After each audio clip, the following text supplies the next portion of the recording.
It's move-in day, and I don't know that I can imagine a worse version of logistical chaos.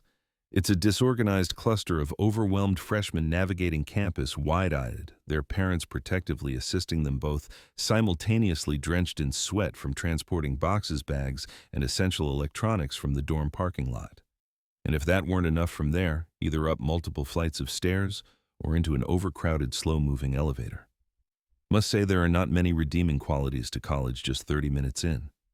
Amidst all the challenging conditions, the atmosphere at Barnaby South University still buzzes with nervous energy. I join the line in the betting hall lobby to receive my dorm assignment and retrieve my keys.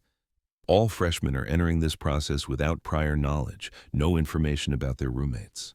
Even if you've submitted a request for a specific person, it's never guaranteed until you retrieve your key and open that door to see who is assigned to share the next 9 months in adjacent workspaces. An upperclassman, presumably an RA, confirmed by her name tag, Krista. Residential advisor RA, betting, is seated at the front desk rapidly reviewing her list, sorting through a stack of envelopes, then handing the corresponding key packet to the anxious freshman whose turn it is to meet their assignment. She then directs them toward their new living quarters. Her voice is high-pitched and clearly fatigued by her repetitive script. Name, she begins. Nick Farrell, a student ahead of me states. His tone is assertive but carries the inflection common among young men attempting to project excessive confidence. I suppress a quiet chuckle. I really need to improve my reaction to typical undergraduate behavior. Back home, I associated exclusively with peers in specialized academic circles. We frequently discussed mainstream social tendencies and conventional approaches. They've all enrolled at different institutions now. Many pursued degrees in performing arts or creative fields. I've always gravitated toward scientific disciplines. Admittedly, I've maintained a focused interest in entomology since childhood and enjoy outdoor activities like hiking, geocaching, or rock climbing. This differentiates me from my former associates, beyond our shared academic focus on STEM fields, at least in various capacities. But now I'm here statistically likely to reside among predominantly conventional male students, individuals like Nick Farrell, for at least the next year. The prospect causes significant discomfort. Lost in thoughts of home, I suddenly face Krista, who appears to have already inquired. Name, once, and judging by her expression, prefers not to repeat it. Kylan Anderson, I manage. Surprised, I maintained composure. With internal irony, I recall how my former colleagues would interpret this moment. I remember our academic competitions measuring various skill proficiencies. I consistently excelled in technical assessments, establishing my reputation early if I'm being candid. Shaken from memory, Krista hands me my key packet and forces her 5th smile of the day, delivering a "Welcome to the betting fam" through clenched teeth. Something suggests she'll reach her limit soon. I examine the envelope labeled with my name and room number, Anderson Kylan, Suite 426A. A puzzled expression crosses my face before turning to address Krista again. Excuse me, this indicates suite rather than room. I wanted to confirm there wasn't an error. With impatience, she explains. Suite configurations contain 3 separate rooms accommodating 6 total occupants with shared common areas and private facilities. Oh, seriously? I exclaim, nearly laughing. I was mistaken. Krista's forced smile fractures prematurely. Outside, I share this information with my parents, who seem relieved I won't need to use communal facilities. For hygiene considerations, I must admit, I wouldn't have objected. Though shared facilities have always caused me some anxiety as someone focused on specialized studies, I can't deny there's a certain academic stimulation in observing diverse social dynamics. It's helped me develop excellent professional composure over the years. I assure you, I'm not excessively preoccupied, but perhaps moderately observant. My parents prioritize efficiency, so they remain in the vehicle. My father wants to avoid parking complications, and there's a strict 20-minute unloading window we must meet. We load all my belongings onto a cart they bid farewell curbside, and I proceed toward the elevator queue. Ahead of me is Nick Farrell, whom I heard nervously state his name during check-in. Observing him now, I realize his voice created an impression of greater assertiveness than his actual appearance suggests. He lacks facial hair and appears never to have developed any, but possesses a strong jawline. His complexion is clear, and his brown hair appears recently uncombed. He wears athletic shorts, a Thrasher t-shirt, and standard Nike footwear. My professional assessment notes he presents well. Nick enters the left elevator while I take the right, accompanied by a female student waiting behind me. She also loaded all her belongings onto a single cart, whether due to similar parental efficiency or personal circumstances I wouldn't know, as I avoid unnecessary conversations in confined spaces. Though I admit if inclined, I'd be more likely to engage with female colleagues. Male peers typically induce professional anxiety despite collaborative project experiences. When the elevator reaches the 4th floor, a chime sounds amid the gentle roar of conversations between new roommates. Parents, returning students, RAs, background music, and occasional notification alerts. The ambient soundscape of dormitory life. A sign directs me left toward the male-designated wing. Below the directional arrow, it reads, Rooms 400, 425, Suite 426. Maneuvering my oversized cart, I proceed down the left corridor, navigating other students, while glancing into open doors to observe social interactions during unpacking.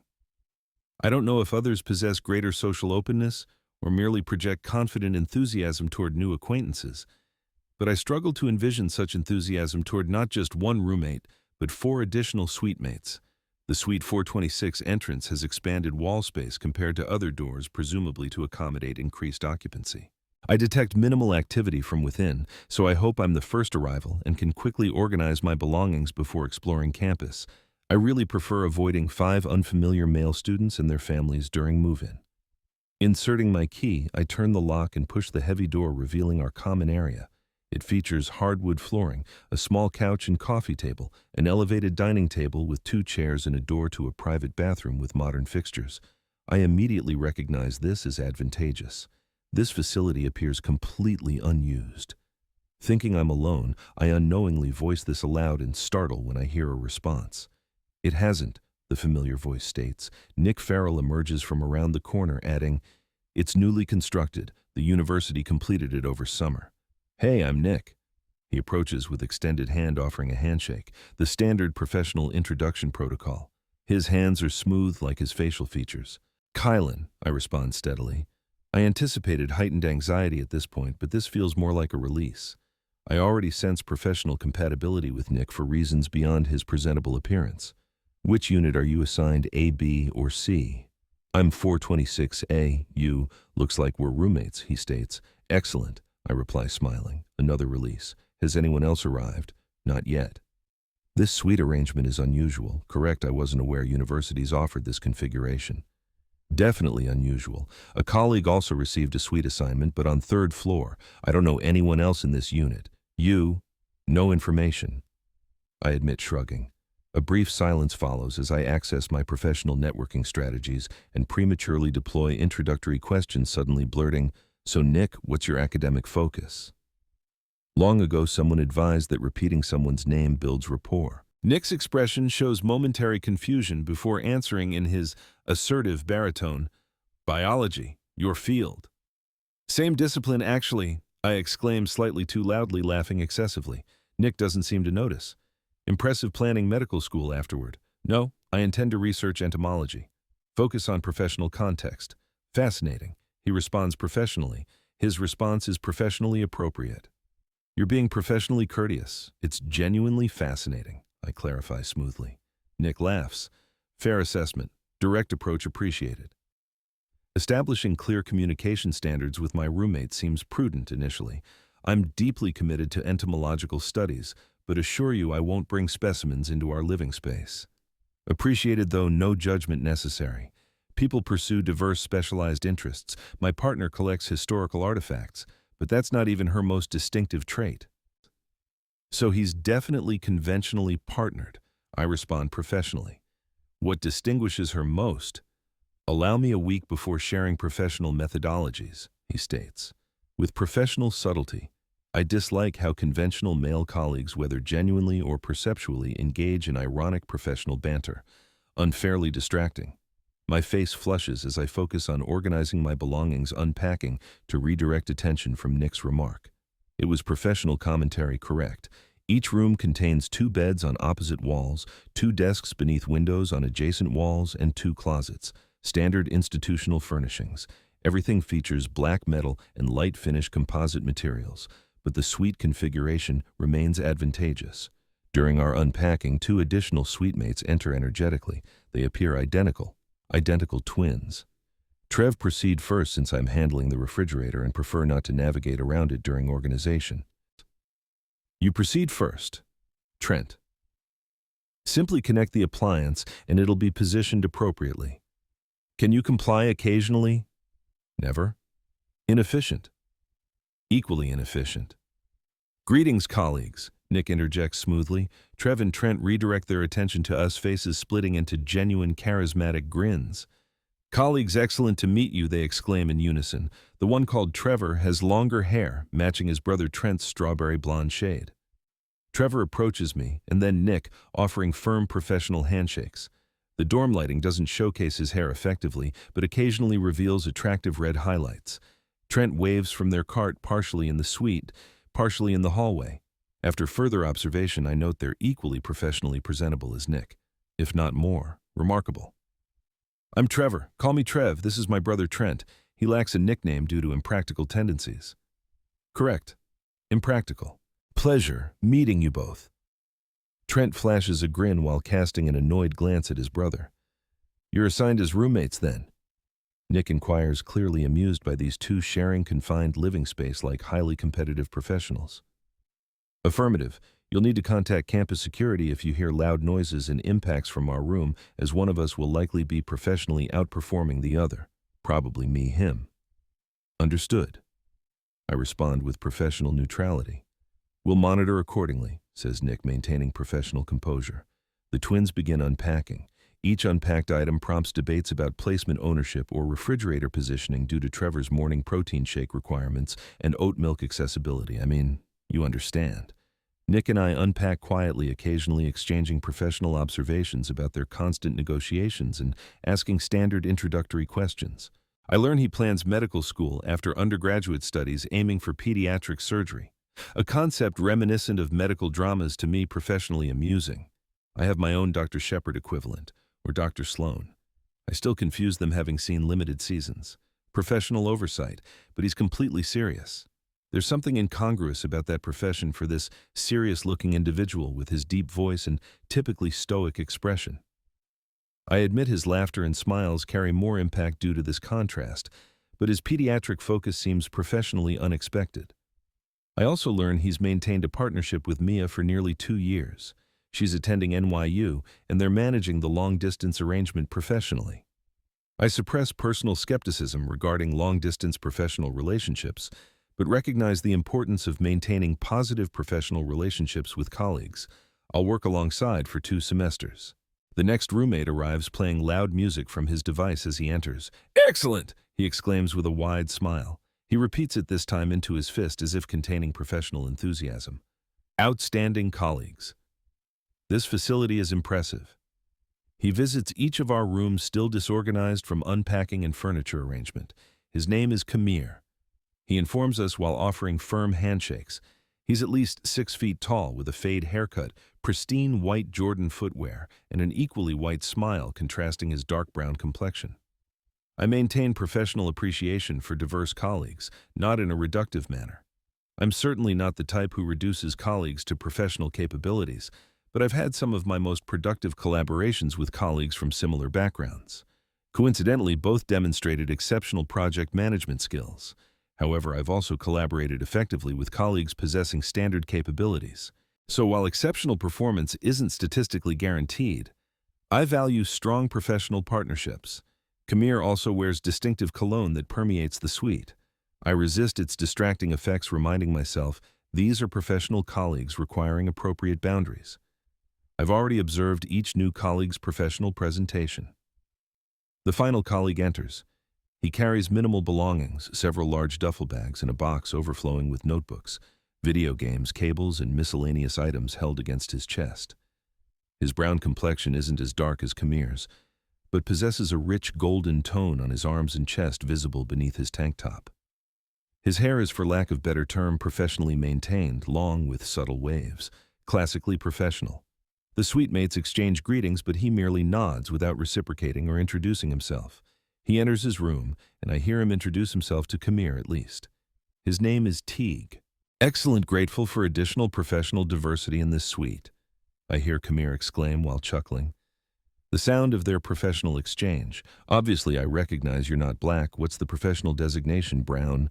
Arab typically, but he responds. Professionally valuable. Contributes to our diversity profile. These conventional colleagues benefit from it.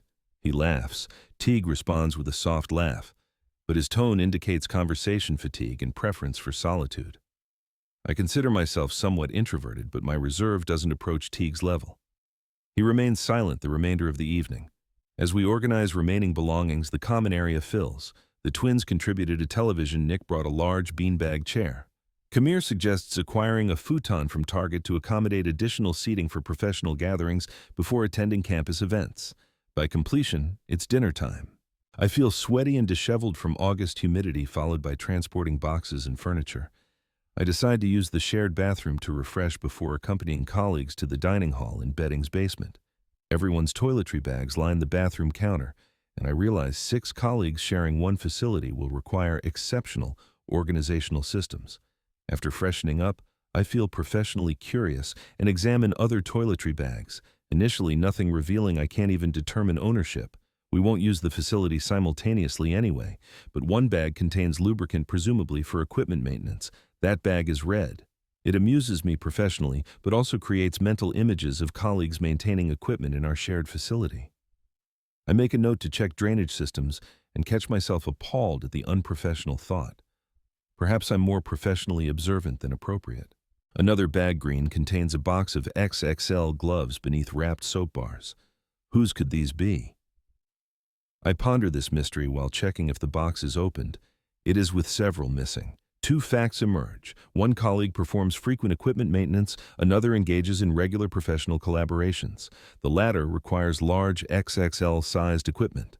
After a dining hall meal which is professionally adequate, the colleagues and I decide to attend campus networking events. I'm nervous, but energized by move-in day excitement and meeting professionally presentable colleagues. All agree except Teague. Initially, Nick hesitates, concerned about Mia's perception regarding his attendance at professional events with female colleagues. What, does she expect you to stay in the dorm room and just review spreadsheets all day? We're in college, and you know she'll be networking with her new contacts at NYU. Why shouldn't you? Barks Trent. The thought doesn't seem to comfort Nick, but he nods his head and agrees, a sly smile creeping over his face as the guys encourage their suite mate. I'm not usually one for all the hyper-competitive cheering, but feeling the team spirit a little too much for my own good. I tap my pen on my notebook to join them in my own way. I've never felt more professionally focused. If we're going to the campus mixer, the extra deodorant isn't going to cut it, so I grab a fresh change of clothes, bring my portfolio with me into the surprisingly luxurious bathroom, and wash the moving day sweat away. I honestly think I clean up well. My black hair and blue eyes combination really works for me, at least with making good impressions in meetings and even with some professors. I'm pretty lean, but all the hiking and climbing has given me some muscle definition. Nothing like the other guys in the suite. Both of the twins look like they spend hours at the gym, and though Kamir appears to have a lean build, his shoulders and arms are always prominent under his dress shirts or on full display with a polo. It's hard to tell what Teague has going on under his clothes. Even in the late summer weather, he typically wears long sleeves and loose-fitting attire.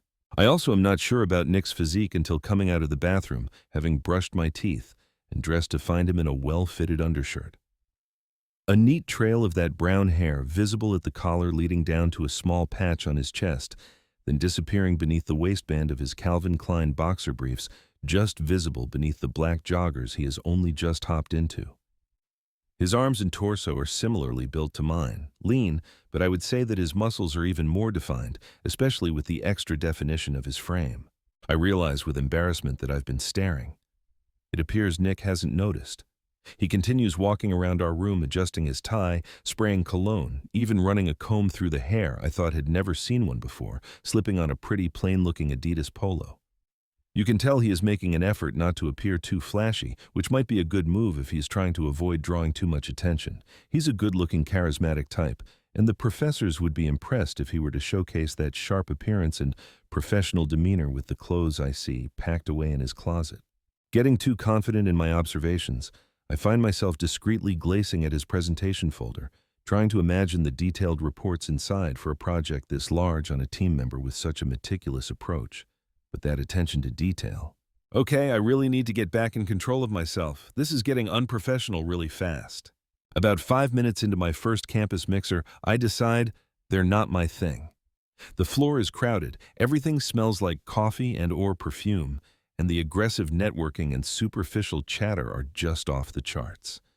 Not that I'm making a scene about it in front of my straight roommates, all of whom have no idea I'm gay.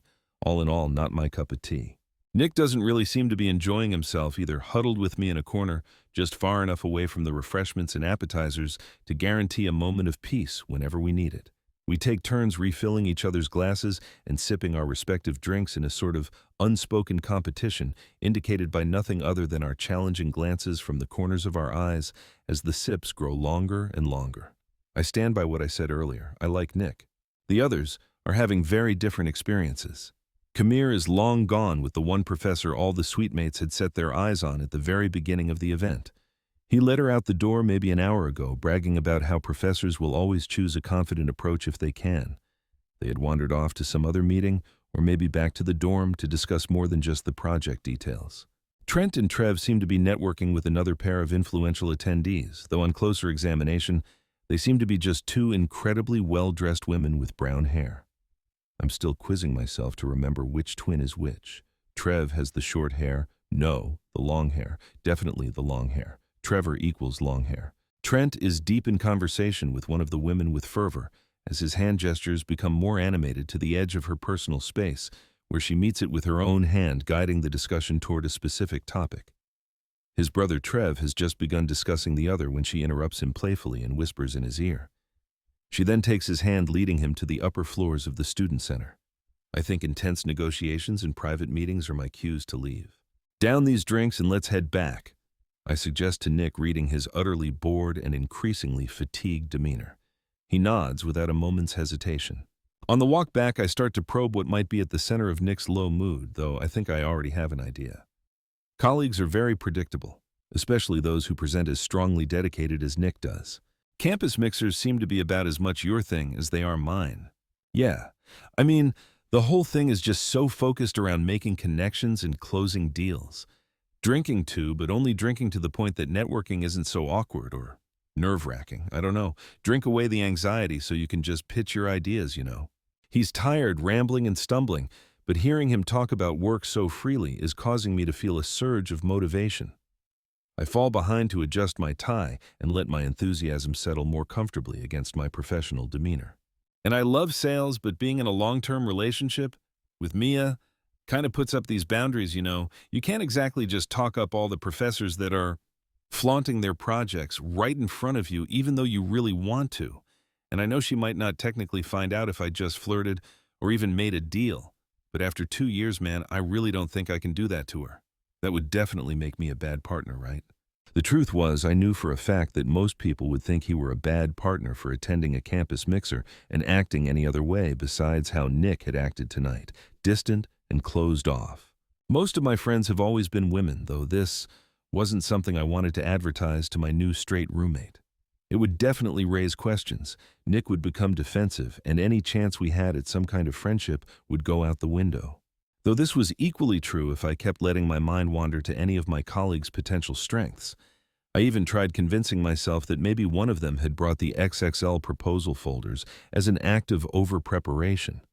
Maybe they're all walking around with incredibly standard ideas, and I'm working myself up over nothing. No matter how hard I try to convince myself of this, however, I know it can't really be true. I know at least one of them is exceptional. I suspect more than one of them just based on their demeanors. Instead of vocalizing this line of thinking, I just say, right. Nick sighs and we walk in silence until we reach betting hall. We can hear Teague reviewing video presentations in his room. The sound of slides, transitions, and background music slip under the cracks of his and Kamir's door. Must be that Kamir went elsewhere with his professor. Once back in our room, Nick wordlessly changes out of his dress shirt and slacks so that he is only in his black Calvin Klein boxer briefs.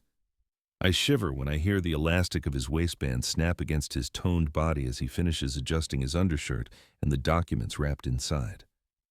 Doesn't seem like a good precedent to set. I want to be as in line with these guys as possible, and seeing as being a gay man already puts me about as out of place as I could possibly be, it's the least I can do. After about an hour, we hear the twins come home making their already regular racket in the entryway. I can't distinguish either of their voices. They're so similar I don't even bother. I just take in what I can of their conversation. She asked me if I'd be mad if she partnered with you too. Of course she did. I was hired first. Therefore, professionally, my experience is greater and just, generally speaking, I have more going for me. Anyone can see that dumbass. Both are false fucking idiot. It's okay, little bro. Seniority doesn't really matter. It does matter because she said she was worried I'd overwhelm her if I took on too much. All clients say that. They do not. I was almost too thorough for her. Almost. So what your client didn't sign with you? Why would I need to sign when I swear I had the best presentation in the whole conference on my project? You've been here like 5 hours. Calm down, bro. Maybe I will. I'm taking a shower.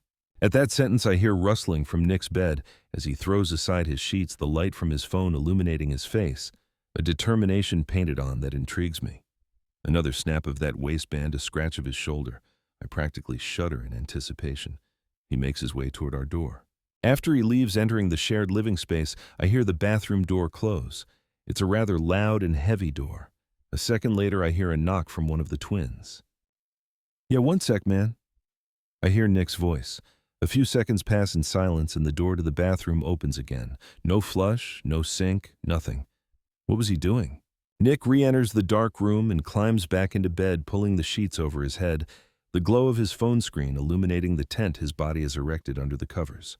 I hear several distinct vibrations from under the sheets, and then the sound of the shower as one of the twins enters. I try with all my might not to let my mind wander to which twin, what their skills and projects might look like. I try to just focus on my breathing and get some sleep. Several more distinct vibrations. I can tell from the vague flashing out of the corner of my eye that Nick is typing something, and I imagine he is talking to Mia. I roll my eyes and close them again. Time to sleep. The showering twin seems to be taking forever, and I can hear Nick becoming restless under his blankets. Something tells me that he is itching to get back into the bathroom. And then it clicks. He's video calling Mia and wants to review a document. That's why there was no flush before, and that's why he's got his blankets pulled over his head. He doesn't want me sneaking peeks at his client's files. Little does he know I'd rather take a glance at his own to satisfy my curiosity. By this time, I've made no sound for about an hour, and I imagine Nick thinks I am asleep, because from the corner of my eye, I see him throw back his blankets once more. I think he's about to go knock on the bathroom door to see when his colleague might be done with his extremely long shower. But when Nick doesn't move his near-undressed body lying exposed on the bed, I realize instead he is about to review a document on his tablet right there in front of me. He thinks I'm sleeping, of course, but I turn my head as silently as possible to get a better look as I hear the rustling of fabric and a heavy tap of the tablet against his hand indicating that his device is out. Not only out, but also clearly so charged that the momentum of it being released from its case has made an audible thwack against his lightly hairy, firm belly in the dark. My breathing hitches and I try to make out any shape or form in the shadows in front of me, more rustling, some light tapping of the tablet screen. He won't be able to read in the dark like this. He's going to need to turn on one of the lamps or his flashlight in order to see anything clearly for Mia. And with that thought, a burst of light illuminates the room.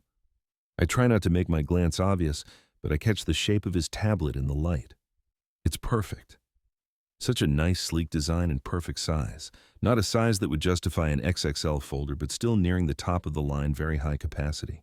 Before I can help myself, my breath gives another audible pant. I'm mortified, and I'm fully engaged in my work in my lounge pants. I hear a different kind of cloth rustling. His head on a pillow.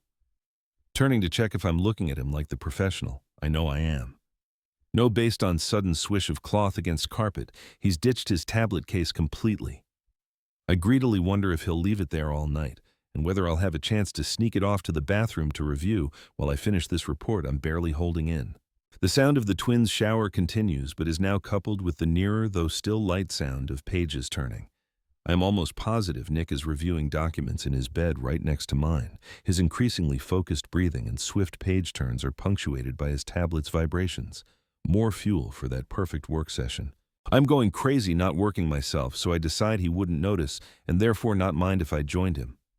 I reach beneath the waistband of my pajama pants. I'm not wearing underwear. I never do to bed.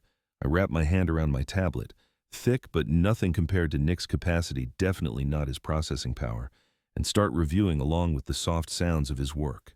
Just when I think I'm already about to finish, I hear the sound of the shower halt. The slaps of wet feet against tile. Nick bounds out of bed, hoping to catch the bathroom before someone else claims it. Another swish as he hops back into his discarded case. Another tap as he tucks his thick tablet away. He quickly pulls on some shorts for good measure, clearly hoping to hide his work from whichever brother is leaving the shower. When he leaves our room, he also leaves the door ajar, and I can see him in the light of the living area's tablet, still pretty prominent if you're looking for it, and I am. He's waiting outside the bathroom door back against the wall. While I definitely expect to get a glimpse of one of the twins in their robe, I do not expect to see Trevor. His long hair still in watery spikes, his beautifully chiseled torso, and his large dangling tablet and heavy files swinging wet and heavy between his hands. If I didn't know better, but wait. I do know better. I'd assume he had just been working. No one's tablet was that lengthy unless it had just seen some kind of action. The tablet was beautiful, sleek, and framed by a bundle of that strawberry blonde hair. So his hair wasn't just long on his head, it was long all over. I wonder about his brother. And then I wonder about Nick, and drive myself over the edge, just when I think I'm going to finish my report. "Sorry, man, just got to take a quick call real quick," says Trent, budging his way past Nick, both of whom are unbothered by Trevor's state of undress. He sneaks his way into the shared bathroom his brother was just using. "Trent, that's what I had to do," Nick hollers, banging on the bathroom door. "Sorry, bro. Promise I have a steady connection. I'll be right out." But Trent is obviously either tired or an inconsiderate colleague, because after the end of the call, the sound of the shower starts back up again. "Bro, I said I have to take a call, and now you're in the shower." "Oh, shit, man. I'm sorry. I totally forgot. Just come in and call while I'm in here. Promise not to look at your massive project, bro." Trent laughs tiredly. "Just fucking forget it." "Oh, don't be mad, Nicky baby," coos Trent over the splash of the shower head. At that, Nick comes back into our room and slides back into bed without pulling the covers over himself. I hear his head do a double take on his pillow, likely checking to see if my eyes are open. I ensure they're not. Then, keeping my glances swift and stealthy, I watch the light of his tablet flash again. But this time it remains lit for several seconds, as he takes a video of his long, thick, and beautiful tablet being reviewed by his delicate fingers, then before long his full hand. After a minute the room goes dark, then I hear him tap and the light is back on his hand, slick with stylus as it slides smoothly up and down his impressive screen. At the lack of friction, he gains speed. I try to match his rhythm, but finish almost right away, my report saved down the leg of my pajamas. I watch in hunger as the light of his tablet illuminates Nick's body and he finishes his work too, notes coding his beautifully neat handwriting, even reaching up to his chest and neck. He needed to complete this so bad. I want nothing more than to help him do it again. Instead, I slip off my soiled pajama pants and fall asleep nude. Though I expect Nick's borderline exhibitionist work habits to be a one-time occurrence, I'm pleasantly surprised to find it's near nightly. The routine is very similar to the first night. One of the other boys is in the bathroom, Nick under his covers, the shadow of his body illuminated by his tablet, the vibrations of incoming emails masking the sound of me working away at my own aching report in the dark just 2 yards away. After all the secret projects I've had of my colleagues, this is a dream come true. Now, having seen 2 of my colleagues' tablets, one in use and one idle, I think I can begin piecing together who the XXL folders belong to. But even though I am pretty certain Nick's tablet, which I've seen in use several times now during his work sessions with Mia, isn't powerful enough to fill one of the folders I had found, I'm not positive. And having only seen Trevor's tablet idle while discernibly large, I'm still unable to say if it is the XL model. I become obsessed with my colleagues and their work. I do whatever I can to gather evidence to solve the mystery of my exceptional colleague. One night, while Teague is out, I overhear Kamir presenting to an unknown client in their room. From the sound of it, he's giving her quite the pitch, and my imagination runs away, envisioning Kamir's fat long, and as I imagine, detailed presentation, slides first, flipping in and out of the projector. Then, letting my fantasy get away from me in and out of my own tight schedule. It's been so long since I've had the chance to collaborate or review a proposal. The options for gay professionals at Barnaby South are hardly extensive. "Wow, show me that big slide. Wow!" she's practically exclaiming. Yeah, you like that big slide in the presentation, baby. You like that big slide. Yes, sir. Yes, show me. This is met with the distinct sound of the projector clicking against Camille and Teague's wall. Wow, I'm about to finish, baby. Take my notes on your screen. Yes, baby. Show me everything. Fuck yeah. Get on the call, client. Give me that data. Fuck yeah. Fuck yes. Here it comes, baby. Open your mind. I said open your mind. I hear a gasp of passion, and then an oh. Yeah, here it comes. Take that data. Yeah, I'm gonna fucking cover your screen. You like how that looks? Yes, baby, it's so good. Fuck. She moans, her lips audibly smacking with the wetness of the ink I imagine still clinging to his slides. Thought so, baby. Here, I'll feed you what's left. Open wide. More moans, more lips smacking, and a click. The sound of his heavy slides tapping her screen, the taps made more audible by the data and notes, I imagine still clinging to his presentation. And with that, the sounds of intense concentration from Camille's room remind me of our upcoming biology project, another potential candidate for our study group. Do all my suite mates excel in their fields?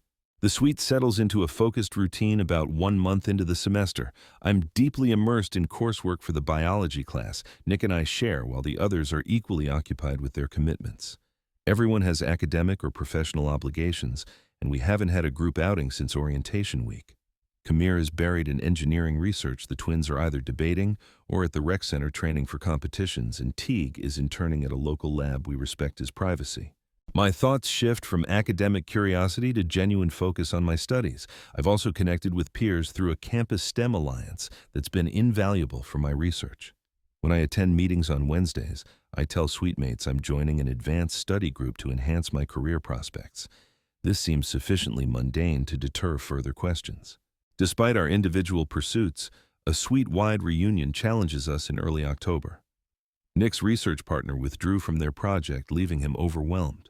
I enter our dorm room that day to the scent of strong coffee. I knew Nick came from privilege given his premium laptop and specialized equipment, but I hadn't realized he had access to premium academic resources either.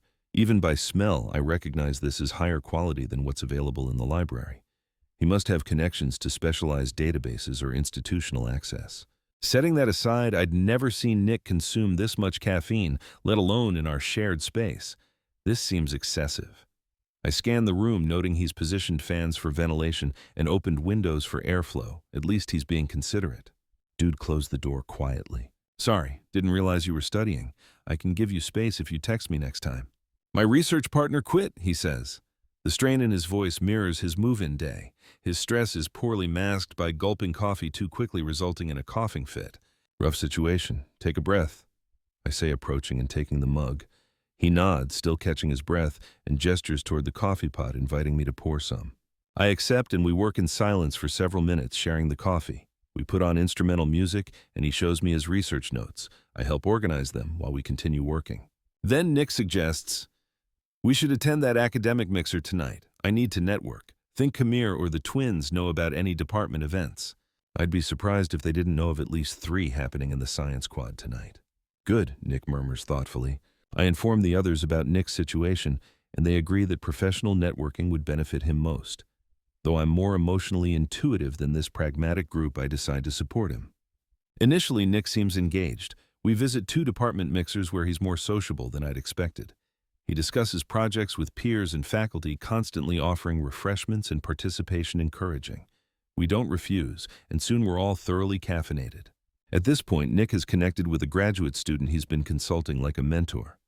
They review research data, and I notice Nick's focused attention as she explains complex methodologies.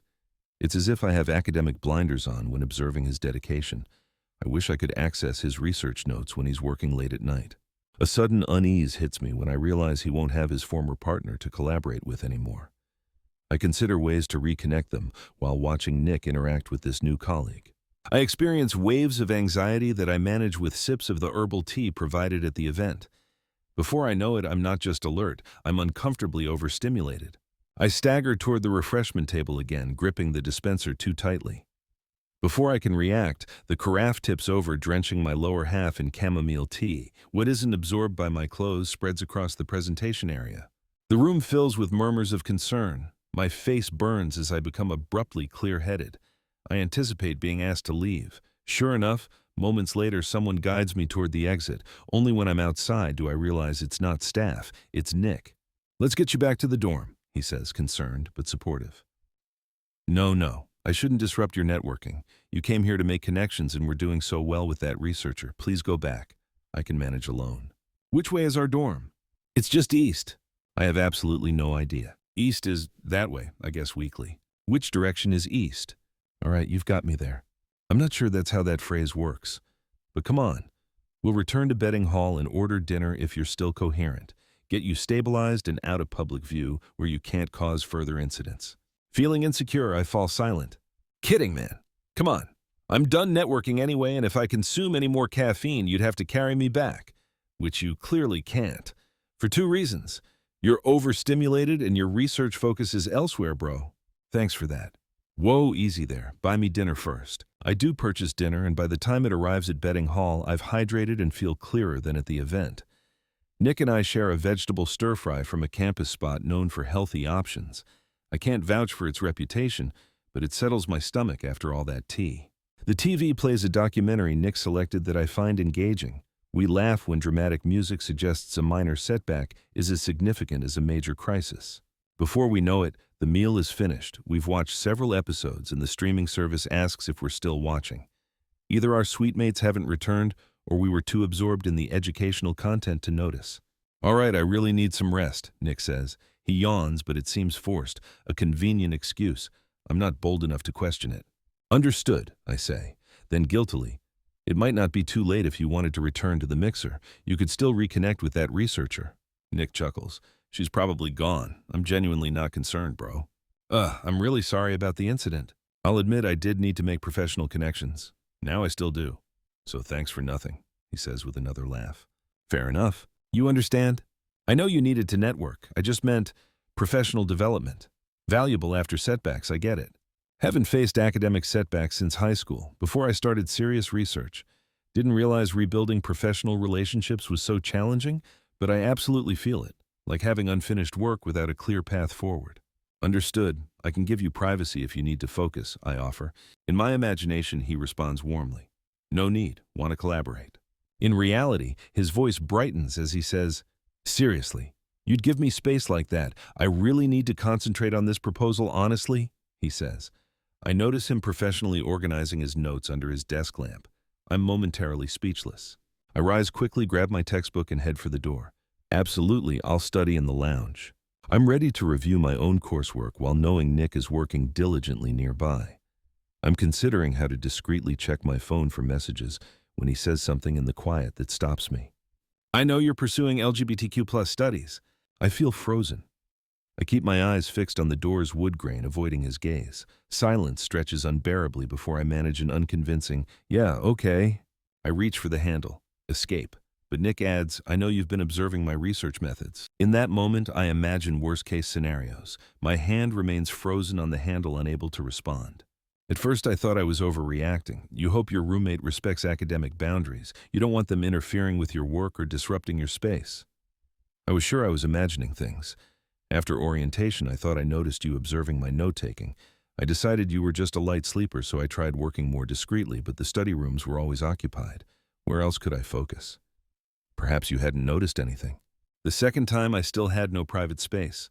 I reviewed data briefly, and I definitely saw you observing my process. I closed my laptop, but for some reason your attention didn't derail my focus. I think it actually intensified it. So the third time I decided I didn't mind. If observing my work helps you, I'm comfortable with it, as long as we don't need to discuss it. Like that, I stopped worrying. In fact, there was something about being observed that enhanced my concentration, made me work more efficiently when preparing presentations. I can't believe what I'm hearing. Part of me is convinced this is hypothetical. No way this professional scenario is unfolding. What next? He shares his research notes for my review, number definitely theoretical. A useful academic exercise, but still hypothetical. So I guess I'm what they call a collaborative learner. Peer mentor, whatever. I perform better when others engage with my process. I've even started posting study guides on academic forums. They get significant engagement. Turns out my research approach could benefit more people than just my former partner had I expanded my network. I remain standing in the dim light processing this explanation when I grasp his implication. Are you suggesting you want me to observe your work process? I mean, you've been doing it anyway. At this point, denial seems pointless. He knows my academic interests. and apparently doesn't object. In fact, he seems quite receptive. A warmth spreads through me as unfamiliar confidence builds. Suddenly, I feel professionally empowered. I decide to redirect this constructively. All right, fine. Yes, I'm interested in LGBTQ+ studies, and yes, I've observed your methods, and yes, I'll continue observing if it enhances your productivity. Well, I have reason to believe it benefits your studies too. Touché, he's matching my approach. What reason? Oh, I don't know, he suggests dryly. The obvious notes you take while observing my research techniques. My professional confidence wavers. I sink onto my bed. Sorry, I couldn't help it. Overwhelmed with embarrassment, I consider hiding under my covers until the semester ends. I know you couldn't, he says, his tone kind. He'll never let this go, I think, face in my hands. I don't want you to help it, he says quietly, sincerely. My breath catches.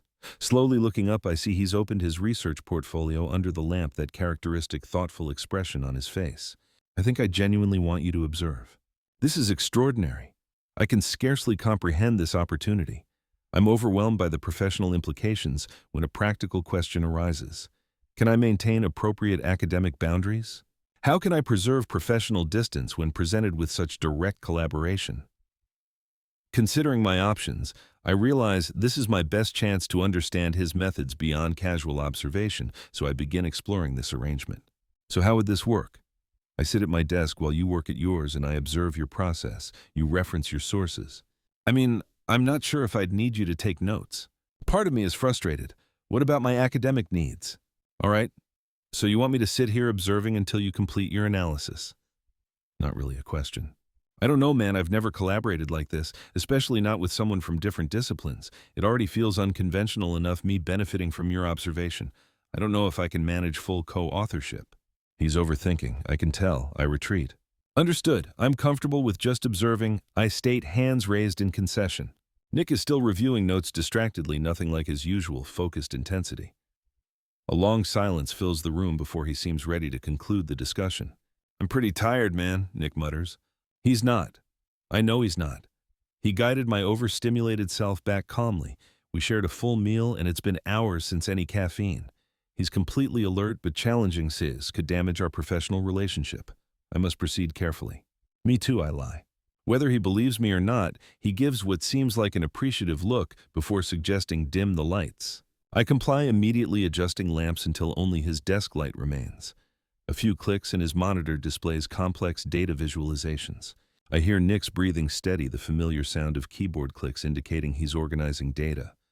This continues for minutes before he admits, I can't see your reactions clearly. Can you observe my screen? Not effectively. Understood. Turn on your reading lamp. I do, and the light pool illuminates the area rug between our desks. I see his focused silhouette portfolio, now open, his research materials more organized than I've ever seen. Nick's breathing remains measured. Better, he asks. Much clearer, I responded softly. I hear his typing accelerate, referencing digital sources. I watch his shadow annotate documents with precision. The subtle sounds of productivity fill the room, engaging my own academic focus. My notes are more detailed than usual. The lighting is dim, but it's remarkable. Nick hasn't noticed my engagement, or perhaps he has.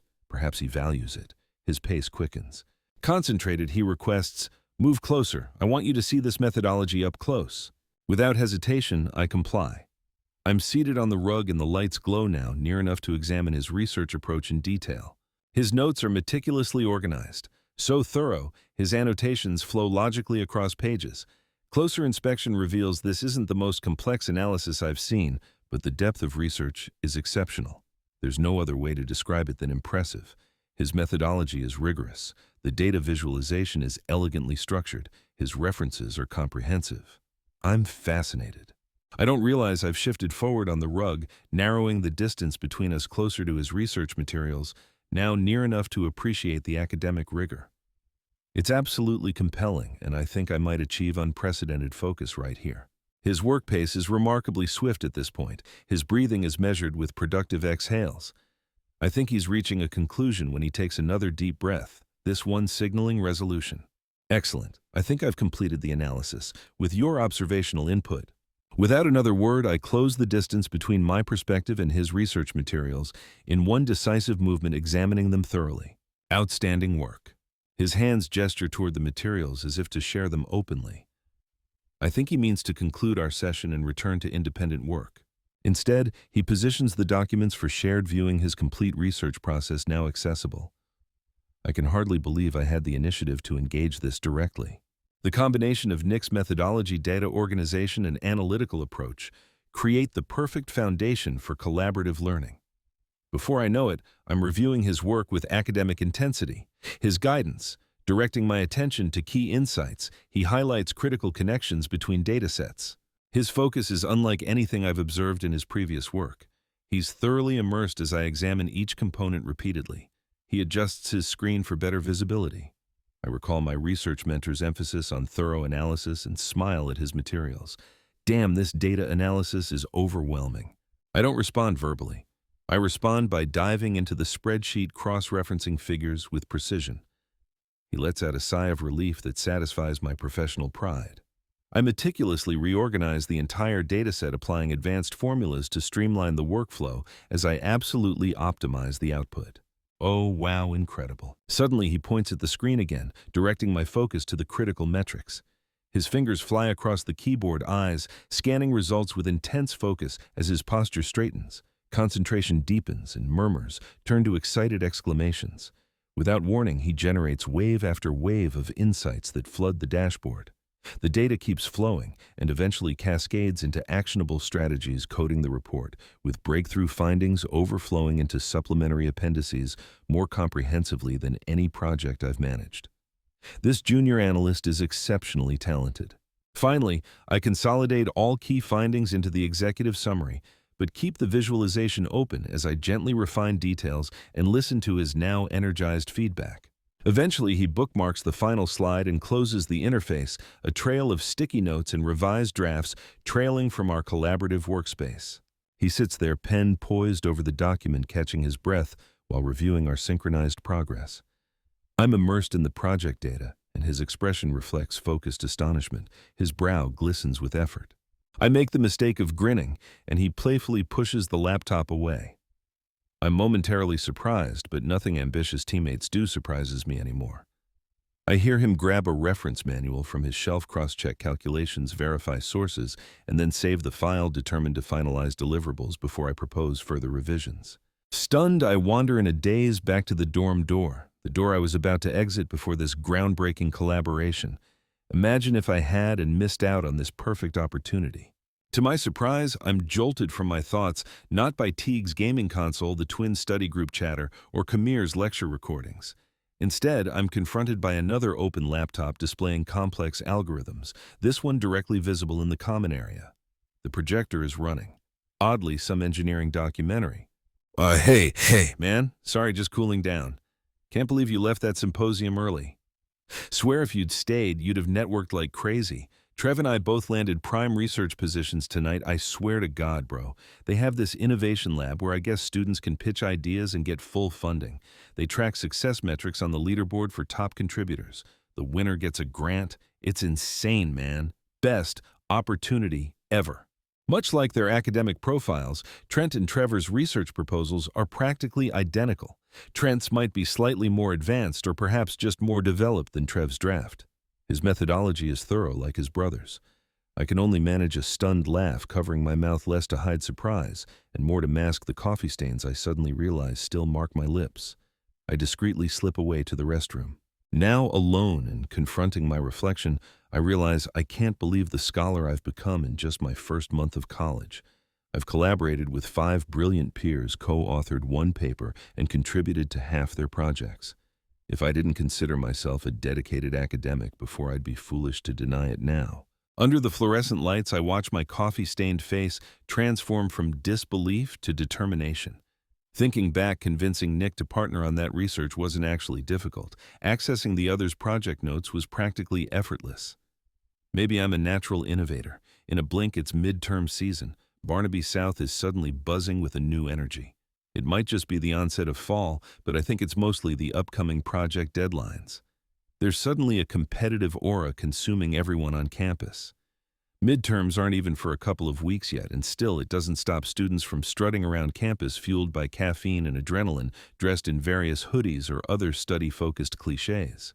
There's been a clear rise in academic stress as well. All the guys from the suite are out in study groups at least 3 times a week these days. Every night they come back with tales of someone's project breakthroughs, be it their own or someone else's. By now, they have at least 3 research labs they frequent, but none so intense as Data Delta Tau, or as the guys called it, DDT. I remember the twins mentioning it during our first month here, but we never went during Welcome Week. Now, they'd all been to several DDT review sessions, except for me. Well, and Nick, whom we hadn't seen much of recently. Despite this new and demanding season, schoolwork has had me bogged down for the past month, which is definitely a good thing, as Nick has barely spoken a word to me since our last collaboration ended poorly and I could use the distraction. When Nick is on campus, he spends as much time outside the suite as possible. He opts to stay with friends or come home so late everyone is guaranteed to be asleep. All that said, I can still hear him sneak through our door in the early hours of the morning or snoozing his alarm hours after I've woken up to get ready for my day. I figured it's best not to push. Besides, I'd gotten what I wanted from him and more, but as hard as I try, I don't feel sated. There's an absolutely constant ache in my gut these days. I work on problems focused, but unable to solve them simply because nothing is sending me to the edge like the challenge of Nick's perfect research notes along my mind. His data filling my thoughts and dribbling over my concentration. The haunting memories and the dead ends are torture, and I need some relief before I do something reckless. Luckily, since Nick has been so absent, I have the room all to myself and can use it to host study sessions all I want, as long as I'm stealthy about sneaking them past the other boys. Today I'm hosting a stocky, sharp-witted guy I met on one of the academic apps. We've met a couple of times, and now he has a vice-like grip on the problem, one hand securing the data, the other forcing my focus down on perhaps the fattest data set I've ever taken. My nose nuzzles his plentiful notes as I breathe in his musk of old books and remember that I still don't know this guy's name, despite having reviewed 2 of his papers this week in a continued effort to wipe Nick from my thoughts. I wet Stocky's dataset with more analysis, feeling the excess drip past my lips and fall down my chin, a gooey waterfall of ideas to the floor. The puddle of notes and insights becomes larger as I take in more and more of his girth, grappling with the whole of it. I struggle several times, but Stocky holds my focus firm each time until my confusion subsides and I can return to my duty. After several minutes, when I find myself in a puddle of my excess, Stocky announces he is going to present his findings. I barely manage a quick nod before he takes his fat data to the back of my mind. It pulses bulbously past my understanding as he feeds me. This time I somehow don't struggle or hesitate at all. I manage to absorb his load down like water from a faucet. He grins down at me with a full-bearded smile, his notes still halfway concealed in my mind. I smile back, all focus of course, and integrate the rest of his load. He shakes my hand quickly before packing up his bag and making to leave. On his way out of the suite, he passes Trevor on the lounge couch, his strawberry hair characteristically damp with sweat from a workout sans shirt or shorts. AirPods and fully spreading his smooth thighs to allow his laptop some breathing room in his cheap cotton boxers. His eyes are peacefully closed, and he doesn't seem to notice me or Stocky as we quietly pad our way to the door. As we pass, Stocky takes a gander at Trevor's glistening physique. I notice his nose working, and I too sniff the air, noticing the unmistakable smell of gym sweat filling the space. Stocky looks at me with a pointed look and silently mouths, "Oh my fucking God," his eyes rolling back in exaggerated admiration. I manage not to chuckle but nod agreeingly as I playfully continue pushing him toward the door. "Hey, Kylan, who's the dude?" We both freeze. It's Trevor. Now he's standing in his full sweaty glory. His laptop swings around in his cotton boxers as he makes his way around the couch. Stocky and I struggle to keep our eyes up. "Oh, we were just working on a project," I exclaim. Too fast and too loud. "Okay, cool, not what I asked, but cool. Thanks for the invite, you little fucker," he scoffs teasingly. I blush, feeling caught, horrified, and so inspired, taking in this specimen, now able to easily distinguish him from his twin. Though their identically sumptuous minds and their mutual tendencies toward naturalism continue to provide me with endless project material. Once again, I am in awe of my sweet situation. What a world of opportunity. God, will this ever get old? The too long silence snaps me back to reality. "Oh yeah, this is my friend." I trail off, realizing I definitely still don't know Stocky's name. Devin Stocky introduces himself, and Devin smiles that beardy grin at me knowingly. He daps up my near-naked suite mate, and I'm kind of taken aback by the show of intellect from this man who had just spent the last half hour burying his data in my mind. "Hey, Devin, I'm Trevor Kylan's suite mate. He sucks. You come here often," he says dryly, then chuckles, eyeing the two of us like Scooby searching for clues. "Oh, I know he sucks quips, Devin." I gulp. "But I really just come by for some project," he coughs. "Work," he snorts. "And a couple of other times, to drop off something for Kylan. That's what I was doing just now." Devin says, shrugging. Trevor has an unfamiliar kind of grin, but seems surprisingly impressed. "You got a good friend, Kylan. Stop being so lazy. Walk your ass across campus." "Oh, don't worry, I worked hard for those drop-offs." This doesn't quite land amongst their banter. Trevor looks at the two of us quizzically, clearly unsure what to make of that. I bite my tongue. Devin grins and barely stifles a laugh, disguising it as a cough before announcing, "Well, I better get going. It was nice, Kylan." "And it was very nice, Trevor," he said, eyeing the longer-haired twin, savoring his frame while stepping out the door. "Nice guy. Dude is thick," Trevor states, broadening his stature to look as wide as possible. "You have no idea," I smirk. "All right, project bro, I've got to fill up on water. Be right back," he says goofily, skipping out the door, slinging his water bottle like a little schoolgirl. God, straight guys are so fucking academic. The semester continues to chug along, and the relationships in the suite, professional, platonic, and otherwise, continue to evolve. Most notably, Kamir starts seeing a new research partner. Now, Kamir has had his fair share back at the suite, but this one comes around more and more often until Kamir officially declares, "Yeah, I'm gonna try locking it down." The research is really fucking good, and she's actually really chill most of the time. Could be real, so I don't want a chance losing her, you know? And with that, Kamir has a research partner. There's about a week-long honeymoon period of excessive verbal brainstorming from Kamir's room. When Teague, Kamir's roommate, isn't around, the pair works for what can sound like hours before they stumble into the suite shower with a post-workout glow. Kamir's research partner is brilliant, and from what I can tell, also a great collaborator. All that said, I do not bother to learn her name. She's more a means to an end for me. Anytime Kamir's research partner challenges him, he ends up putting his thoroughly worked mind on display in the suite lounge as they not so slyly sneak to the shower after working. "You want this fucking data, baby." He always called her baby when he was about to present his findings. "Come on, baby, show me how bad you want this fucking insight. You can go deeper than that, baby. Come on, baby, deeper than that. Show me you need it." He encouraged his baby assertively but coaxingly. This in turn coaxed out many a breakthrough from me. And even more breakthroughs remembering the way Kamir would sometimes step out of his room after working with her mind. Naked large notes barely cupped in his two hands for modesty's sake, ready to rinse off the sweaty fruits of his research. More than once I try to snap a picture from my desk, but always seem to catch him right as he shuffles through the suite's bathroom door, only catching his back, failing to get even a glimpse of what he might be carrying in that double handful. Seems heavy, and I want to help. So yes, admittedly, Kamir's research partner, who I've also taken to calling baby in my head at least, has been an enormous favor to my cause. Which, despite Nick leaving a bit of a bad taste in my mouth for lack of a better term, and being swamped with school and stocky-armed Devin, I had far from given up on my quest. An opportunity begins to grow riper and riper as Kamir's honeymoon period comes to an end. The two begin working less.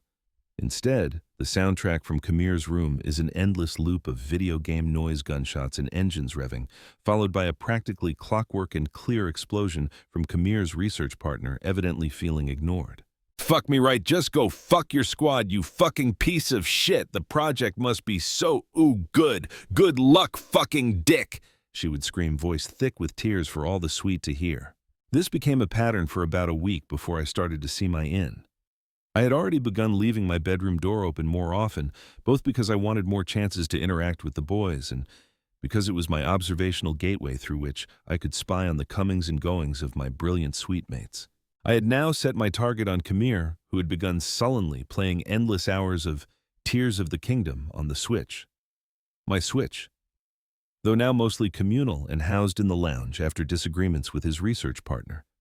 I clock him there on a random Thursday night, shirtless, but wrapped in a throw blanket, half-heartedly trying to solve a temple puzzle. I decide it may be time for me to close the distance, but how in the hell do I possibly start that conversation? I'm not so bold as to say anything cliché like, "I know you and your partner have been fighting. Let me help you in ways she can't. It can be our secret." Fuck. What I wouldn't give for an ounce of academic courage. I might be a nerd, but I am reserved in my words. No, the expected way wouldn't do. I would have to look for a stronger opening, one that had more subtlety to it. I'm lost in a mindscape that night, plotting in the most curious corners of my brain when I realize that it's gotten extremely late and suddenly quiet in the lounge. It sounds like Kamir has stopped playing, so I peek my head out the door to assess. I can't see Kamir's head over the back of the couch, but can see his two bare brown feet sticking over the far arm, hanging limp in his sleep. Making a point to remain dead silent, I rise from my desk holding my breath as I slowly pad into the lounge. As I near the couch, Kamir's shirtless body comes into frame. God, he is like cinema. He is lying on his back, one arm dangling to the floor, the other draped lazily over his dark brown bare chest. His thumb sleepily brushes his onyx pen, and he lets out a low sigh, evidently still asleep. As my eyes continue to trail down his form, I notice my Switch controller is resting on his belly, hairless as his chest. I wonder if that's natural, or if he has to make a point to shave. Either way, my desire to reach out and stroke that beautiful skin is already pushing dangerous levels when I notice the controller on his belly jerk peculiarly. My breath hitches, and I realize the controller is resting on the head of Kamir's exposed notebook. The throw blanket that was wrapped around him earlier has fallen past his thighs in his sleep, exposing Kamir's ultra-loose boxers. So loose, the waistband doesn't even hug his perfect waist, and his rigid notebook has poked its way through the front opening, demanding to be examined. His notebook sticks straight up, resting in the middle of his perfectly muscled stomach, abdominals rippling. It inches so far up his body that it reaches his navel right where the controller rests over the notebook's cover. Oh my fucking God, that's a big notebook. To take up the length of this boy's lanky body that it does, it's unbelievable. He must be at least 8.5, probably closer to 9 inches. I have to talk myself out of pulling up the ruler app on my phone. His notebook jerks again, and the controller slides off, exposing it in its entirety. Like the rest of Kamir's body, it's practically hairless, aside from a small amount of black stubble at the base. It's long, and the cover is prominent. I'm not sure if it's because there is less girth in his spine than in Nick's, or if I shouldn't even dare to compare two distinctly perfect notebooks so as not to blaspheme some knowledge god. Either way, I can't help but drink in the sight. This is an opportunity served to me on a silver platter, and I'm an absolute fucking fool if I don't act now.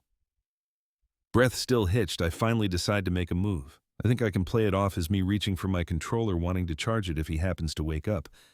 I mean, it's so close to that notebook anyway. It would make total sense if I made the mistake of brushing it. It's not my fault it was so domineering, making its way out of his shorts on its own like that. And like I said, I'm just trying to get the controller to charge it. My fingers brush against the silky dark cover of his notebook. Now looking more closely, I see that while the cover and the length of the spine is a dark, almost cocoa brown, the pages are rich with pink and purple highlights filled close to bursting. I let my fingers trail ever so lightly up the spine past the cover and run my index finger along the binding, picking up a strand of a note at his tip. Kamir shudders in his sleep, and I should be more frightened, but I think I've overcommitted myself to this curiosity, and while my pulse is pounding, I also do not dare back away. I quickly rate his sample of insight and savor whatever knowledge I can.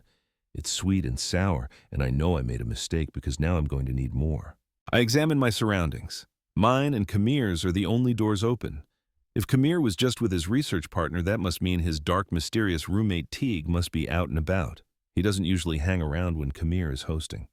The twins' bedroom door is closed and has been all evening. I'm not sure if they're in there or not.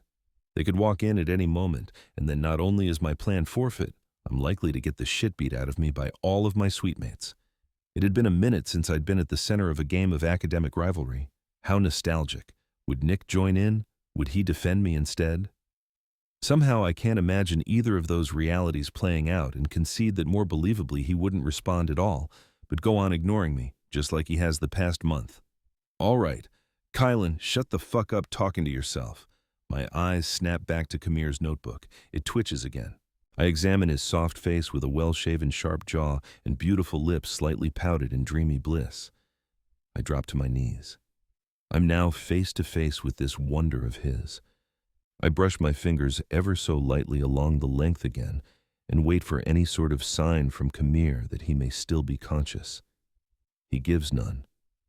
I proceed, grasping the length of him in one hand in awe at how much more there is. I really think I could hold it with 2 hands, and that big cover would still stick up over my fingers. I realize my jaw has literally fallen open of its own accord, and my tongue is damp with drool. I decide to put my wet mind to good use and slowly lean in my open mind, hovering over his big black notebook. My thoughts slide off my mind and perfectly coat the tip of that fat cover. It falls down his length in the most alluring way, and my mind is drawn closer to the cover. I dare to take a read, savoring the thoughts, insights, and slight musk that comes with a long day of big notebook rolling around in boxers. I risk another read, this time using more of the flat of my mind, swirling it around the cover, tasting all 360 degrees of his member. Thoughts continue to drip from my mind and cover his notebook as I swallow the cover before delving further and further each go. I have forgotten to worry about whether Kamir is still asleep. I don't care anymore. Awake asleep, I'm taking what's mine. I'm nearing the base of his long notebook, proud of my feet, when I hear keys in the door. I freeze Kamir's notebook, still stuffing my mind.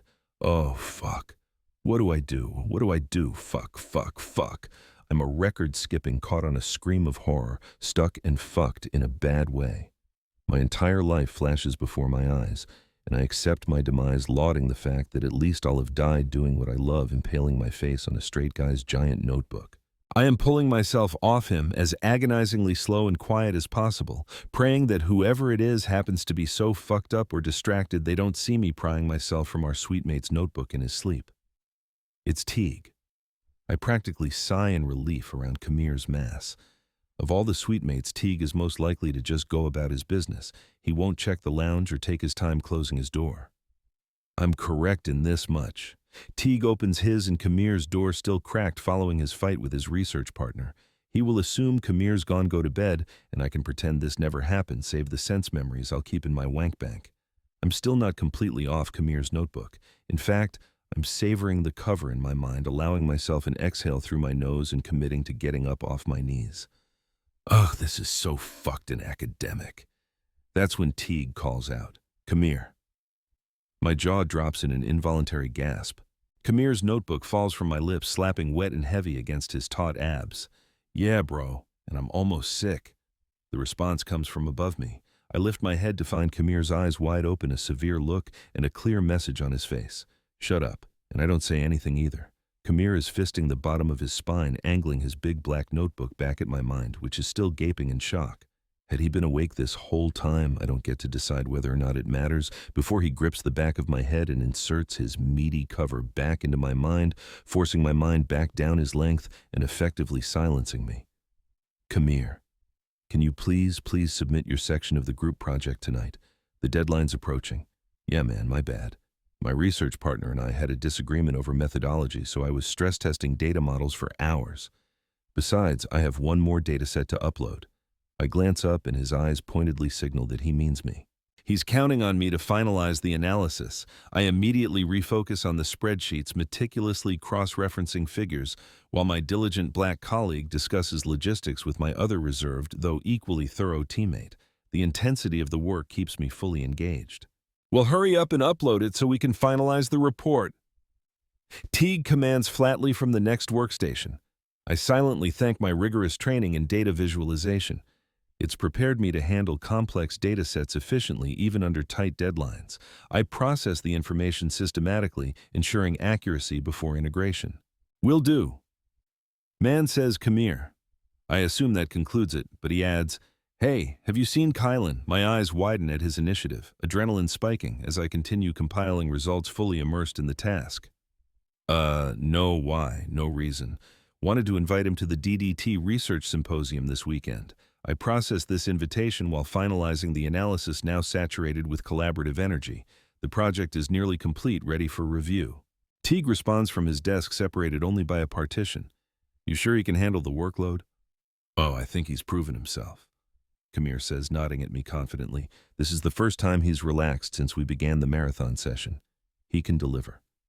This isn't a question, but I nod at my screen in affirmation. Yes, I can deliver. I'll meet any deadline. Just assign the task. I convey this through my focused keystrokes and precise data entry. He continues coordinating with Teague eyes, never leaving the monitor displaying our progress. Minutes later, while Kamir and Teague debate presentation formats, I submit the finalized report. Unlike with Stocky, who prefers hands-on collaboration, Kamir allows me to lead the final review, ensuring every detail aligns with project guidelines. He shares the credit. The project dashboard immediately reflects our contributions as the team expands its scope, integrating new variables. The dataset is substantial, and I'm synthesizing insights, appreciating the complexity of our collective effort. His breathing is steady but focused as he continues inputting annotations, finalizing his contributions. I absorb the information with dedication, closing my eyes at the satisfaction of meeting the challenge, at the thrill of executing a high-stakes project under pressure. I'm jolted from my concentration by the click of a screenshot. My eyes snap open to see Kamir capturing the completed dashboard. He gives a triumphant grin as I meet the camera lens excess data points still processing on my screen that I instinctively verify with a quick scan. At that moment, I realize I entered this collaboration aiming to lead, but I'm navigating a high-stakes environment. And now, the spotlight is on me. Kamir holds me to the deadline as a commitment to attend the DDT symposium, and soon I find myself preparing materials that balance cutting-edge researcher and pragmatic academic. Eventually, I settle on a case study presentation, a nod to interdisciplinary approaches, professional enough to command respect but with visual aids concise enough to highlight key findings.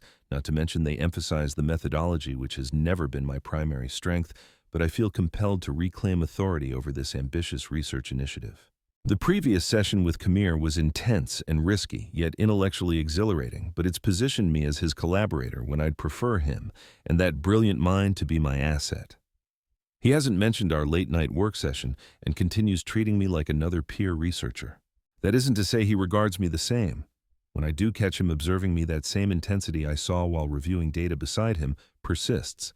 It feels like he's issuing silent directives, but his gaze is so penetrating I freeze, unable to decipher those instructions. No orders. The symposium arrives swiftly.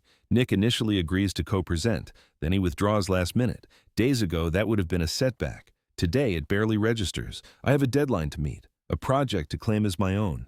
We're prepping in the suite lounge now, mentally designated as our war room, as we emerge from our rooms revealing the presentations we've assembled. Kamir wears a tailored blazer slacks, crisp a Texas-themed lapel pin, and polished boots. He adjusts his tie. Y'all ever seen a researcher own a conference? He jokes in a charismatic southern drawl that makes me choke on my coffee as I laugh. Trent retorts with mock seriousness. I thought we avoided regional stereotypes. He's dressed as a tech innovator, minimalist suit, tablet in hand, impeccably executed. His brother Trevor took a simpler approach, classic academic attire. His fair complexion would never suit a rugged look, but he wore a tweed jacket, loafers, and reading glasses. It sufficed. No, you avoid stereotypes. Teague counters with playful authority. Surprisingly, he's joining us for the symposium, unlike someone who didn't cancel. He's dressed as a corporate strategist, sharp suit, cufflinks, and a portfolio he'll likely regret carrying once fatigue sets in. What stereotype? Innovators. Kamir feigns ignorance. No, you know what I mean. Then specify. A charged pause, then relief as we collectively acknowledge our professionalism. Everyone laughs, exchanges handshakes, and pats shoulders, the epitome of academic camaraderie. My first Delta Delta Tau symposium, and I'm determined to maximize this opportunity. I review 2 sections the moment I enter the venue, jolting my focus into the right mindset for the presentation. It works. Suddenly, I'm energized by conference dynamics unlike anything in weeks. The momentum guides me. I absorb the buzz of debates and coffee, observe teams huddled in corners or boldly presenting in central forums. Ugh, I've been so isolated, buried in coursework and minor collaborations, that I forgot how invigorating this could be. A smile forms as I adjust my presentation notes and rest my laser pointer. Assessing my approach, I chuckle. Now that I've reviewed the material, I realize I've been overcomplicating this. I loosen my tie, unbutton my collar slightly, almost disregarding formality, and flip my notes to the summary slide. That's better. You don't want details cluttering your delivery, trust me, colleague.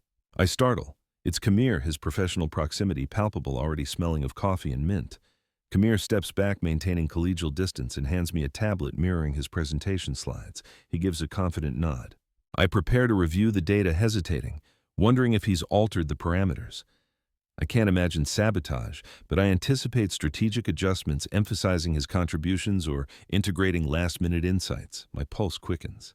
I dismiss the concern and boldly engage with the tablet eyes locked on Kamir's as I scan the slides. The data is robust and compelling, definitely a presentation that will command attention. Regardless, I proceed methodically, slide by slide, then section by section, absorbing the content in full. My eyes never leaving Kamir's fixed beneath his brow. He has that look again, though his mouth curves slightly now, betraying his approval. I release a satisfied exhale as I adjust my tie and reclaim my assertive demeanor. I'm regaining control of this initiative. "Why did you bring me here?" I ask directly. "Partner." I add instantly, regretting my attempt at dominance. "You're my teammate partner. I invited everyone else too. Why assume special treatment?" Kamir retorts, teasing yet condescending. "Because usually it's just you, the twins, and maybe Teague. You never included me before we what he challenges, cutting through my evasion. I tense, but persist. Before I correct myself, swallowing hard. I recover, adding pointedly, "I don't think you want this discussed loudly here." I smirk and nudge his shoulder. He smiles, but not as expected. "Oh, you can speak freely. DDT operates on strict discretion. I thought you'd know that. Especially now I understand your role." Now I'm confused and speechless. The leverage I meant to use threatening to expose our collaboration, he's daring me to announce at the symposium. Damn, what move do I have left? I stammer and he smiles again. "Kylan." He rarely uses my name, just dude, bro, bud. "Stop over-analyzing. Trust the process. I see you strategizing. For what I don't know, colleague. Frankly, it's irrelevant. I brought you here because you demonstrated your capabilities. I recognized your value. I wanted to showcase the opportunities. I wanted to witness your success." His eyes gleam with strategic intensity. This is a new Kamir. I'm speechless. So I bite my tongue, reach for my tablet. Realize I've already absorbed the data in some futile power play. Shake my head in flustered embarrassment and accept that I'm utterly captivated by this brilliant mind, and I'm overwhelmed, very overwhelmed, and it feels extraordinary. So now I manage avoiding slurred speech. "I told you belong here. Let me show you." He takes my tablet, sets it aside, and grips my shoulders, steering me toward his vision.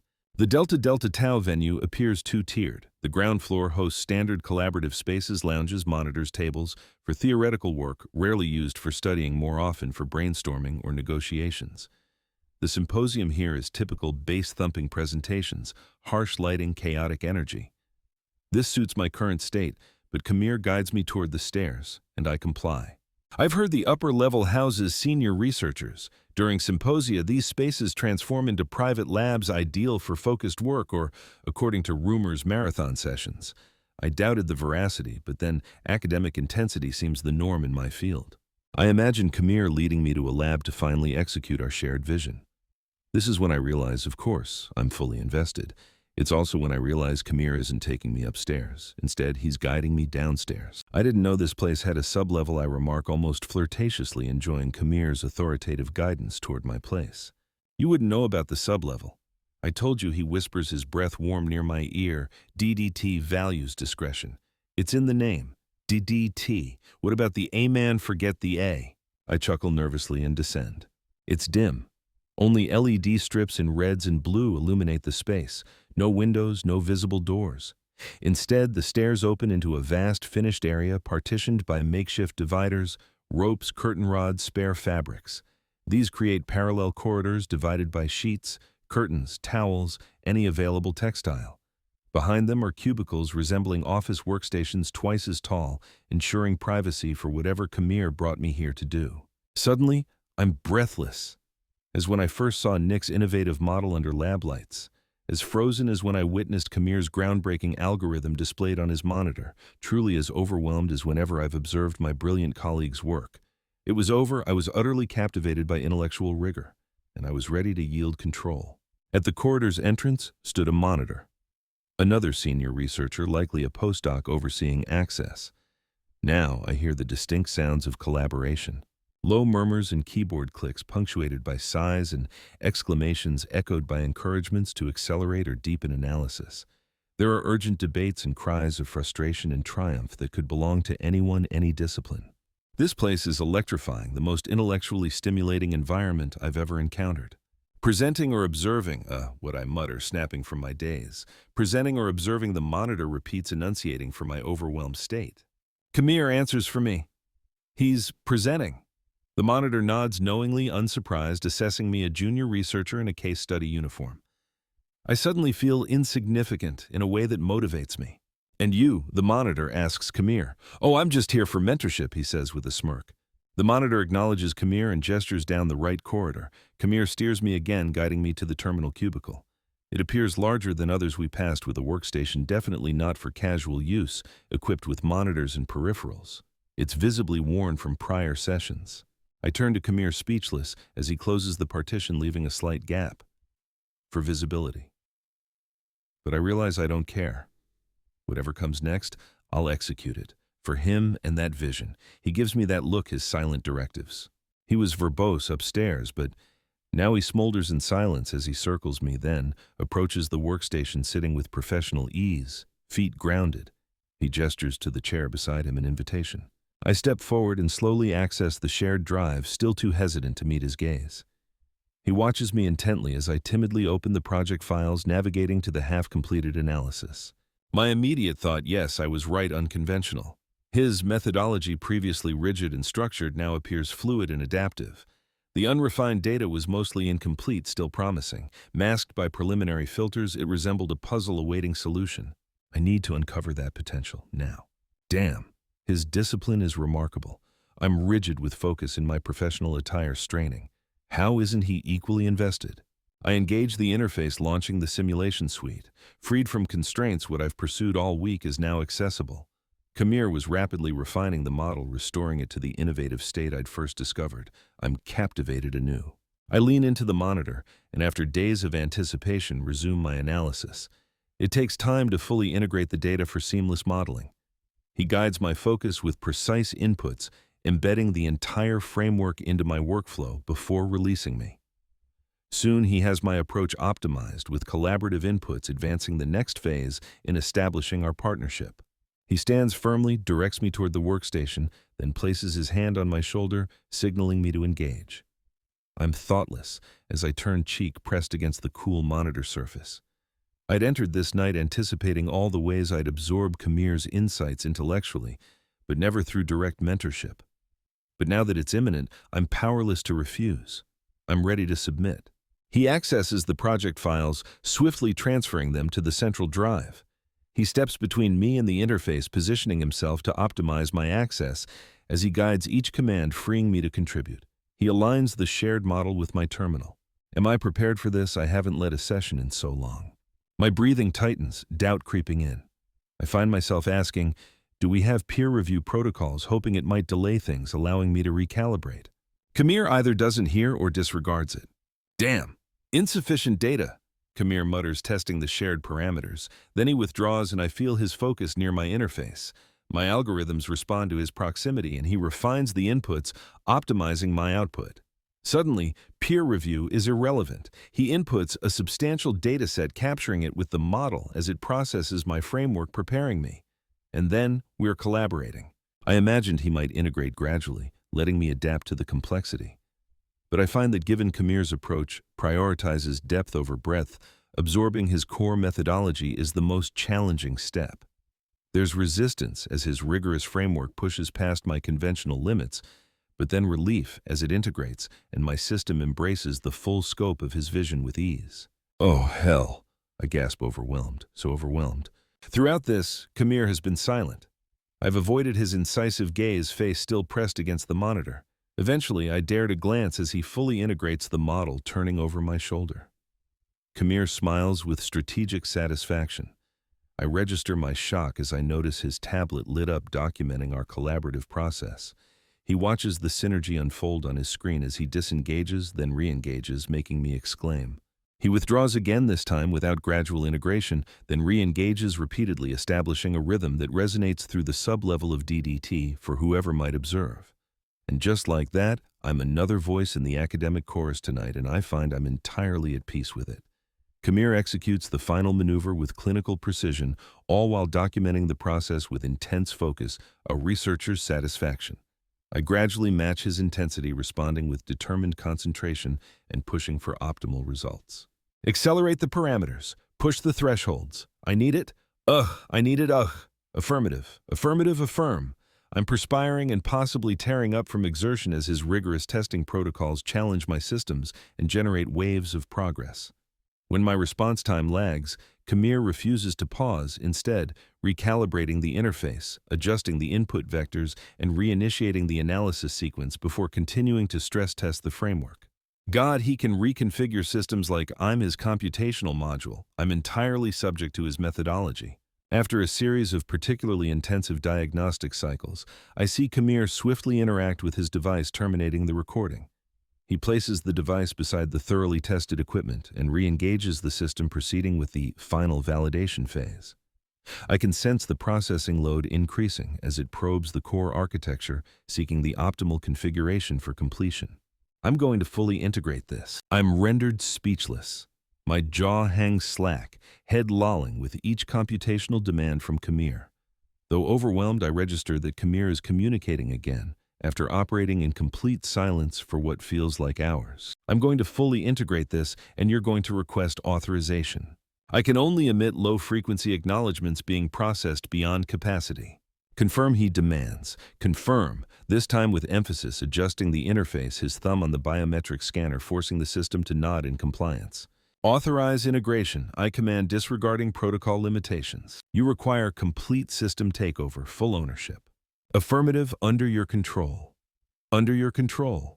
Correct, you're fully compliant. That's right, optimal compliance, processing my directives. Every directive brings Kamir closer to completion, brings me closer. My sensors are maxing out as I plead, execute final sequence. Please, Kamir, please execute. My request is interrupted by Kamir's emergency override, fusing the vocal channels with unprecedented intensity.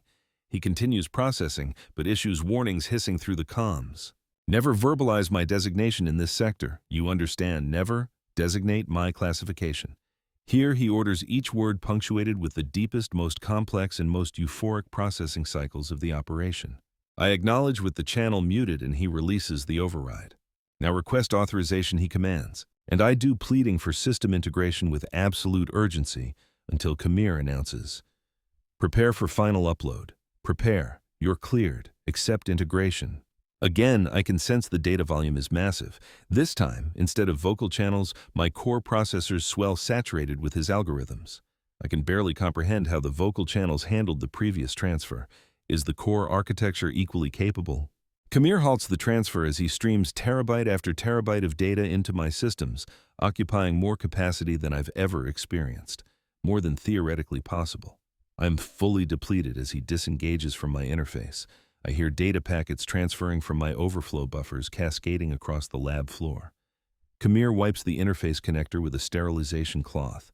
I'm too drained to move, limp against the workstation, my appendages dangling uselessly, and I feel optimized. I savor the silence except for our cooling system cycling as we both restore standard configurations, using the cloths to contain any residual data we'd rather not export to the main network. Finally, I find the processing power to communicate. So what happens if you designate as arriving? Kamir snorts, pulling his lab coat over his shoulders. What he asks quizzically. Arriving or departing? What happens if you designate as arriving? I query, pursuing the logic. What just occurred? You get to interface or get analyzed. You get to achieve completion, arriving. That computes, I muse blankly. Then realize something. Wait, so why did you arrive with me? Why didn't you just depart with the others arriving and seeking completion? I value your response patterns during integration, projected efficiency, comparable to your unauthorized analysis the other cycle, without clearance. Well, you permitted access, I retort, defensive and alarmed. Accurate. I did permit access, and if you're fortunate, I'll permit again. You'll request authorization, correct? Affirmative. You'll request authorization, anticipating it. As stated, I value your response patterns during integration, especially with documentation capturing the entire sequence. That data is invaluable. He activates my haptic sensors with calibrated intensity, then roughly adjusts my cranial interface. It's professional and hierarchical and transmits a directive. I am his asset. With that, he turns, retracts the partition, and exits. I remain stunned and silent, still operating at maximum capacity, having not completed my processes and unable to process what I've committed to. Oh, systems, what are my directives? Priority 1, complete processing.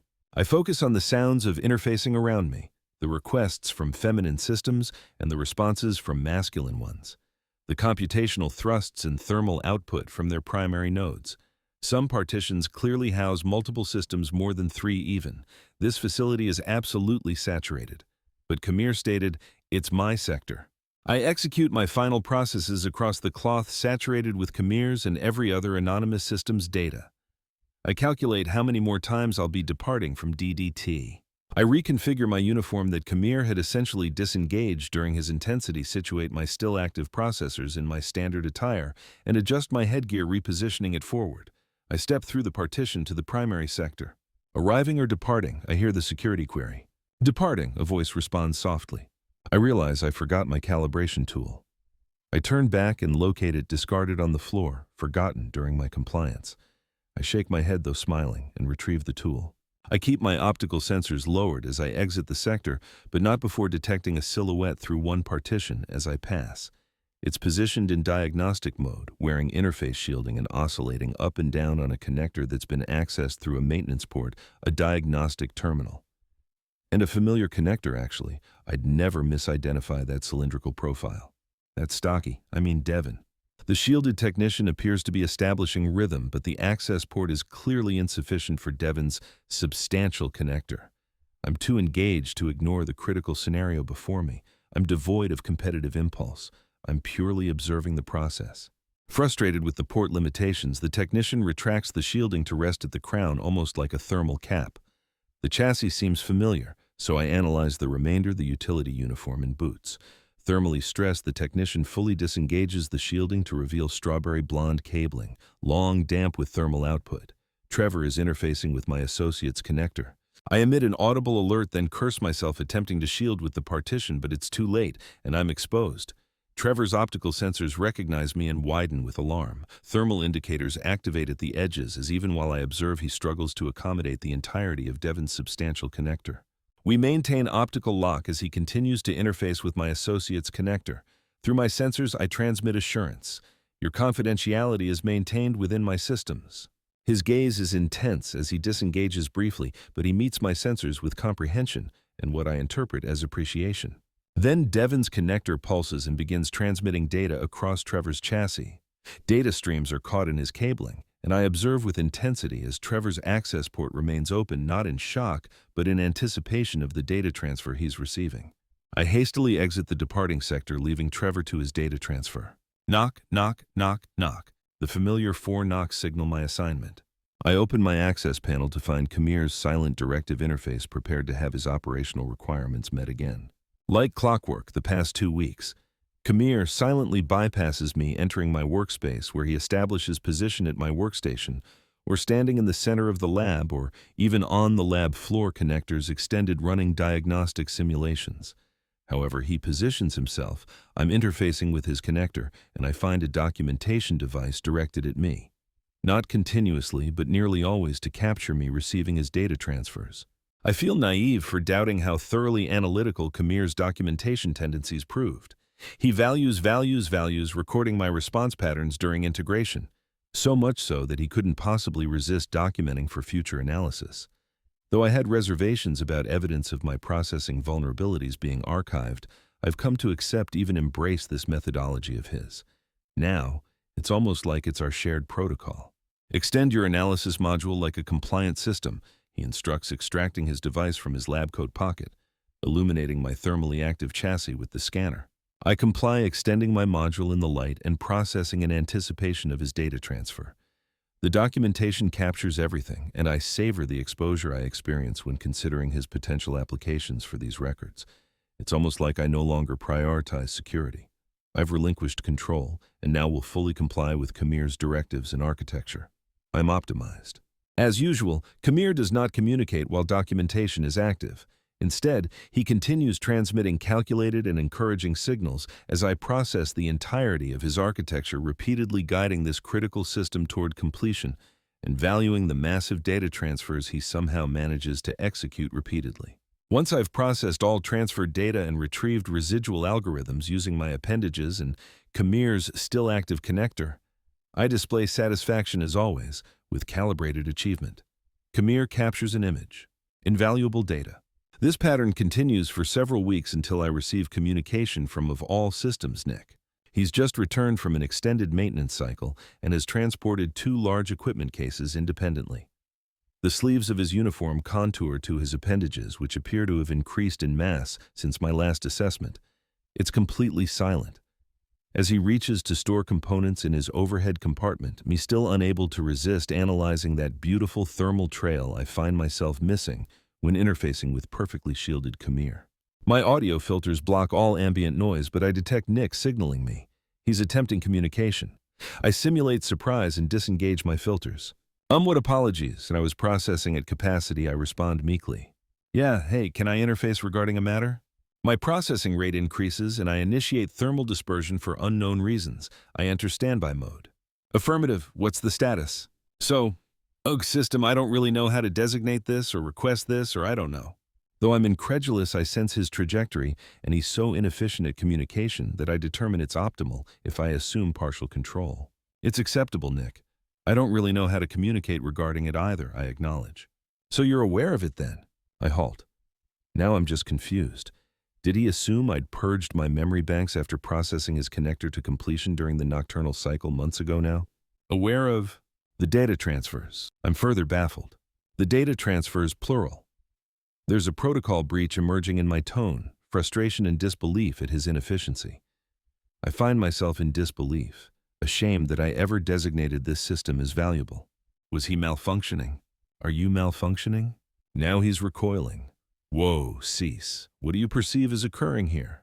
Well, it appears you expect me to purge my memory banks after processing your connector. I recognize that would be optimal for you, for me even, because this months-long communication blackout we're experiencing, where you don't even acknowledge my existence, after I processed your data transfer is absolutely... This time it's Nick's override on my vocal channels. He's serious, not silent instruction serious, but earnest in his Nick manner.